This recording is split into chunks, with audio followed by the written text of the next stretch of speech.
D'accord. Très bien. Comment ça va? Bah, ça va bien, ça va bien. Et toi? Moi, bien aussi, merci. Tu es en France? Oui, oui, je suis en France.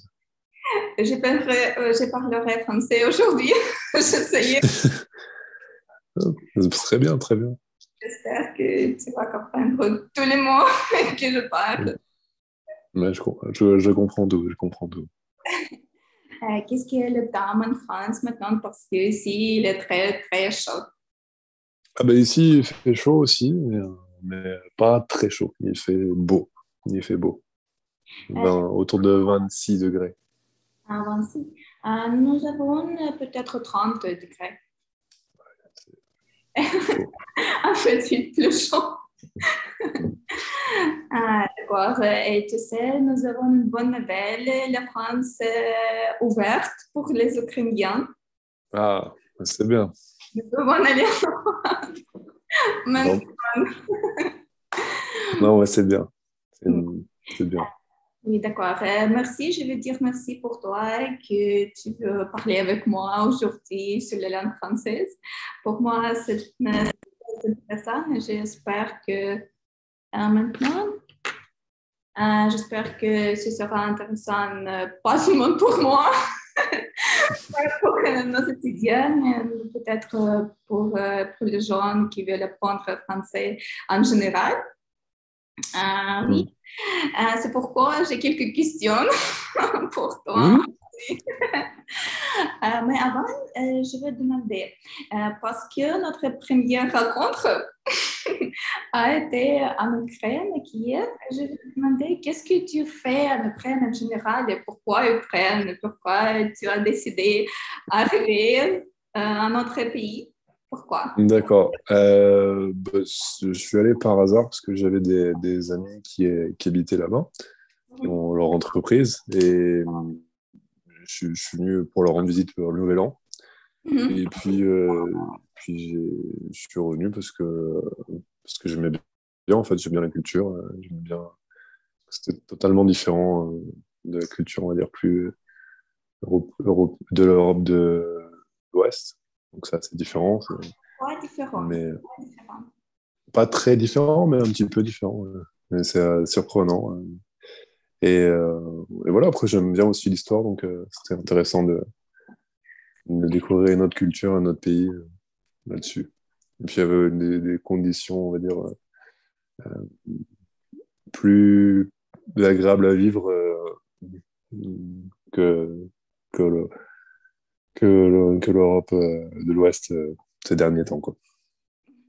D'accord, et peut-être qu'ils sont ces particularités. Les D'accord, mais il y a eu les restaurants et les salles de sport qui étaient ouvertes. filles, C'était, c'était très très bien. Mhm. D'accord, merci. Merci. Et nous pouvons commencer, oui. Oui, on Parce peut. que j'ai une liste de Mais questions. d'accord, attends, je mets le téléphone Je suis prête. en. D'accord, hop, c'est mieux comme ça. Ah non, non, attends, hop, je le pose. Comme ça. Voilà, non, voilà. Oui. D'accord. Une première question. Quelles sont les caractéristiques de la langue française? Est-ce que tu peux dire peut-être amusant, quelque chose comme ça qui sera intéressant pour nos étudiants? D'accord, bah, je dirais que c'est une langue compliquée. Mais comme la langue russe ou ukrainienne, ça suit des règles en même temps, ça on n'en a pas, quoi. Je pense que la caractéristique, surtout, je dirais, ça a beaucoup de nuances. Je pense que c'est vraiment agréable en français, c'est qu'on peut s'exprimer avec beaucoup plus de nuances et beaucoup plus de précision sur certains mots. Je pense que c'est ça qui est agréable et ce qui fait que ça a été la langue de la diplomatie il y a longtemps, c'est que c'était plus précis, plus de nuances. Mais après, voilà. Est-ce que c'est précis? Est-ce que tu peux dire pour moi, donner pour moi les exemples, par exemple? Ah, Quelques. ah oui, bah. Par exemple, sur les émotions, je dirais que euh, tu peux, par exemple, tu peux te être énervé, en colère, agacé, exténué. Et en fait, ça, c'est des nuances de mots qui veulent dire finalement la même chose. Par exemple, en anglais, on pourrait le traduire en angry. Et, ça- et, euh, et, euh, et je trouve après, je n'ai pas une maîtrise, forcément, je maîtrise mieux le français que l'anglais, mais je trouve qu'il y a beaucoup plus de nuances de mots et de palettes. Un peu comme un peintre qui a différentes couleurs et que tu peux ajuster en fonction de la situation. Mhm. Et est-ce que tu peux dire aussi pour moi, il y a beaucoup de gens qui parlent très bien anglais en France, parce que quand j'étais en France, à Paris, peut-être que je n'ai pas, je n'ai pas parlé très bien, mais les gens ont parlé avec moi seulement en français. Je ne sais pas Ouais. pourquoi, mais pas anglais.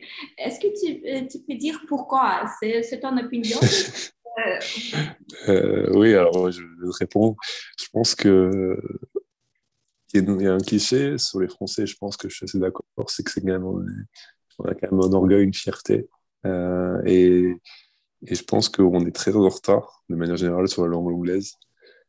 Donc il y a peu de Français, ça progresse, hein, qui parlent un anglais correct. Donc c'est vrai que c'est assez difficile pour les touristes de, de, de, de se faire comprendre par les gens en France, parce que ils mhm. parlent généralement que français. Mhm. D'accord, merci. Parce que cette question a été intéressante pour moi aussi. Bien.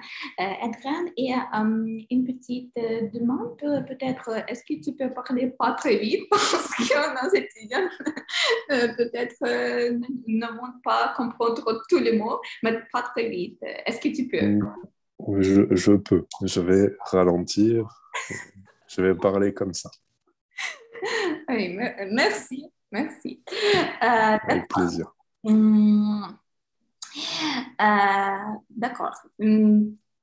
La question. Oui.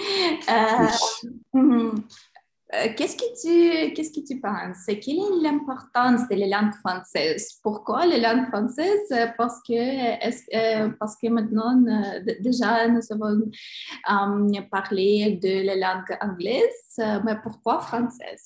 Peut-être il y a quelque chose de spécial, peut-être comme ça, Mm. pour apprendre la langue française. Parce que pas beaucoup de gens, non, beaucoup de gens, mais pas langue anglaise est plus populaire. Oui. Ouais. Pourquoi la langue française? Parce que j'aime français. Je crois que c'est une langue belle et très magnifique et je veux parler français très bien. Et peut-être pour les jeunes qui veulent apprendre la langue française. Qu'est-ce que tu peux dire? D'accord. Je suis d'accord. Je pense que l'anglais, c'est important pour voyager, se faire comprendre. Après, la langue française, ça a une histoire, toute une histoire, toute une culture. Et je pense déjà, il faut aimer ou pas. Je pense qu'il faut aimer d'avoir le français. Je pense qu'il faut aimer parce que c'est une langue assez difficile. Mais après, quand on creuse, je pense qu'il y a plein de choses à apprendre. Enfin, au niveau de la culture, si on aime l'histoire, ou même simplement communiquer avec des gens plus profondément, je pense que c'est important de, de connaître la langue.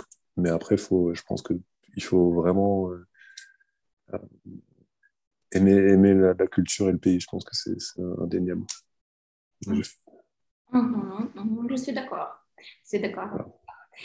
Et quelle est la meilleure méthode pour apprendre la langue française? Qu'est-ce que tu penses? Alors, je ne connais pas la meilleure méthode pour apprendre le français. Par contre, la méthode que j'aime pour apprendre les langues, moi, j'aime bien écouter des musiques Mhm, ou regarder des films parce que ça, c'est quelque chose de ludique et ça permet, entre guillemets, progressivement et de, de, de, d'enrichir son vocabulaire et c'est plus en douceur que d'apprendre, entre guillemets, la méthode dans des livres. Où, je trouve que moi, j'aime bien la musique ou les films, les séries. Et tu es qui est les chansons les plus populaires maintenant en France? Euh, Parce que j'aime comme, qu'est-ce que le nom? J'ai oublié. Qui chante Bella? Bella. Ah, oui. Il s'appelle Maître Gims. Oui, oui, oui, oui, oui. Ouais. Et il est populaire ou non? Parce que j'aime les chansons. Oui, oui, oui, il est populaire. Et les autres. Euh, Pour nos étudiants d'écouter les chansons. ça dépend des goûts, mais je dirais que des chansons qui sont euh, en français et qui sont accessibles, il y a Stromae. Ah, Stromae, j'aime Stromae aussi. Ouais, Oui, nous écoutons pendant les leçons Stromae aussi. J'aime Stromae. voilà. Ah, Ouais, c'est Stromae. Après, dans des classiques, il y a Charles Aznavour, oui, plus ancien. bien sûr. Ah, Euh, mais je- c'est c'est vrai que je pense qu'il faut. Il y a différents styles. Je ne suis pas forcément à jour sur toutes les musiques françaises, mais, euh, mais il y en a forcément il y en a forcément pour tous les goûts. mm, Et je pense qu'il faut trouver une qui accroche avec le rythme. Et quand on a le rythme, je trouve qu'on va naturellement essayer de comprendre les mots et à leur sens. Ça peut mm. être une façon d'apprendre. Oui, merci Nicole, pour mes courses. Je vais dire mes courses. Oui. Je mélange parfois. D'accord. Et quel est le pays africain qui parle le mieux le français? Tu sais ou non? Je, je ne sais pas, parce que non, je ne sais pas. Je ne vais pas te répondre à cette question. D'accord. Et est-ce que tu as voyagé peut-être à les pays qui parlent aussi français, pas le France, pas le France, Oui, mais les autres peut-être? Et j'ai déjà, j'ai déjà voyagé en Belgique, en Belgique. mais aussi au Canada. Ils parlent le français, mais le québécois, qui est un petit peu différent. Oui. Mhm. Et Belgique et Canada. Est-ce que tu peux dire la langue française est différente dans ces pays comme la France, par exemple, comme dans la France, ou non? Alors, il y a une très légère différence entre le français de France et le français de Belgique. C'est vraiment léger, peut-être un accent et quelques mots qui diffèrent. Mhm. Et le Canada, ça dépend des régions, mais c'est moins facile. Ça se comprend, je pense, pour un natif quelqu'un qui parle déjà français, ça se comprend. Mais je pense que pour quelqu'un qui est habitué à apprendre le français, entre guillemets, de France, ça doit être moins accessible parce qu'ils ont un accent qui est plus fort. Mhm. Mhm. Ce n'est pas très difficile, ce n'était pas pour toi très difficile, oui, parler, non. Parce que après, je suis allé au Québec, c'est quand même une grande ville. Mhm. Mais après, si tu vas dans le Québec, un peu plus de campagne, ils ont un accent plus fort et j'ai entendu des phrases que je n'ai pas compris. Donc, il y Mhm. a des endroits où ils parlent avec un fort accent Mhm. et c'est difficile à comprendre. Et qu'est-ce que tu fais? Qu'est-ce que tu fais quand tu n'as pas compris, par exemple, comprendre? Après, ben, je fais répéter et puis on s'exprime, on arrive à se comprendre. Je veux dire, je n'ai pas compris du premier coup. Ah, Après, on s'adapte. C'est comme une langue, généralement. Quand la personne qui exprime le message voit que son interlocuteur ne comprend pas et fait répéter, c'est comme ça. Il y a quand même je dirais une empathie qui permet qu'on arrive à se comprendre. Mhm. D'accord, j'ai compris. Et qu'est-ce que, par exemple, nous pouvons dire, quelle phrase est-ce que tu peux dire quand une personne n'a pas compris? Oui, et qu'est-ce que nous pouvons dire? Est-ce que vous pouvez... Ce que- Hmm? C'est exactement ce que tu viens de dire. C'est je n'ai pas compris, pouvez-vous répéter plus lentement cette Mhm. phrase? Pouvez-vous répéter? Mhm. D'accord. Et est-ce qu'il y a les mots de la langue française qui sont, par exemple, nouveaux et peut-être ce sera utile pour les étudiants pour utiliser? Peut-être, je ne sais pas. Euh,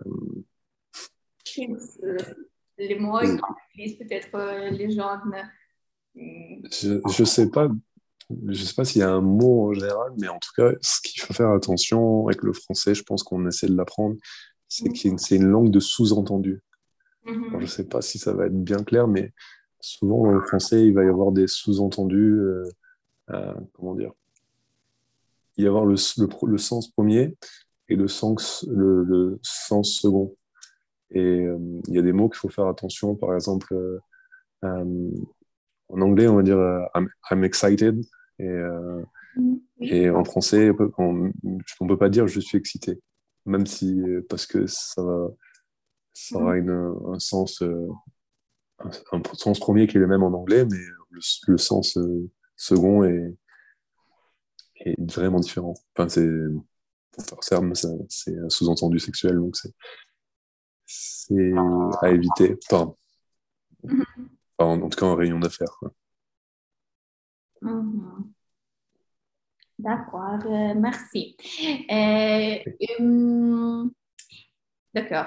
Une dernière peut-être question. Quel est le plus bel accent de France? Alors, moi, du coup, j'ai grandi dans le sud de France et c'est un petit peu du chauvinisme, c'est-à-dire que c'est un peu une fierté, mais j'aime bien l'accent du sud. J'aime bien l'accent du sud et si, on peut le retrouver, par exemple, dans les films de Marcel Pagnol, Mhm. Gloire de mon père, Château de ma mère. C'est des vieux films, mais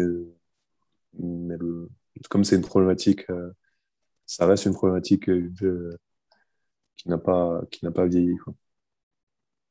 Mhm. D'accord, merci. Si ce n'est pas un secret, qu'est-ce que tu fais en Belgique et au Canada? Ah, je voyage. Oui. Je voyage.